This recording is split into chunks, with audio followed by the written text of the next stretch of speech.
For another year, medical interns are facing delay in deployment. A number of eligible medical interns have expressed their disappointment after the Ministry of Health failed to place more than 1,000 of them. And there are some sites which are currently complaining that for them they didn't even receive any intern doctor despite deploying the nurses and other cadres. And up to now they wish the government to give them intern doctors to support them.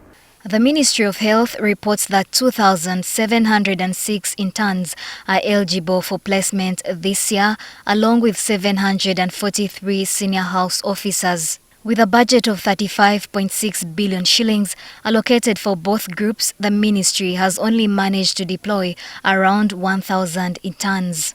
Less 11 billion 590 million 800,000 for senior house officers, less Uganda shillings 670 million 800,000 for the 86 continuing interns who joined late. That is the last cohort. Only Uganda shillings 23 billion 400 million is available for deployment of the current interns. We have collected records. We have an extra 2,700 who are going to graduate by next year. So if you don't solve the problem of the 1,207, it means by next year you'll have extra 3,200.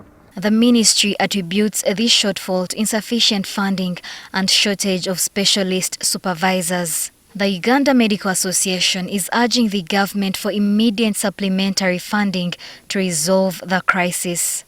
Government has created supplementaries for private companies which are going to make their own profits and give them money, like a company of sugar for the very many years and has never even produced a kilogram of sugar. This is the time government to run very fast and appropriate enough money to deploy these interns.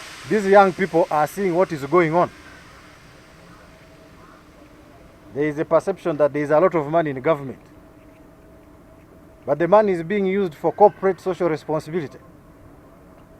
You know what I mean? Parliament is allocating itself all this money everywhere except where it is needed. So these people here, these young people, are wondering why this money cannot be given to them. This issue is a recurring problem, largely due to a mismatch between the number of medical graduates and available resources. The government blames universities for failing to coordinate with the Ministry of Health, leading to resource allocation challenges. However, doctors say the ministry has consistently failed to address this issue. Government should put up a proper plan to track admission of medical students into all universities, private and government. Then track their progress in studying, such that by the time they finish 5 years, 6 years, we know how many are they on estimate. The Ministry of Finance has instructed the Ministry of Health to manage with the existing budget without anticipating supplementary funding. This raises doubts on whether the interns' concerns will be resolved. Gov't at Uganda, NTV News.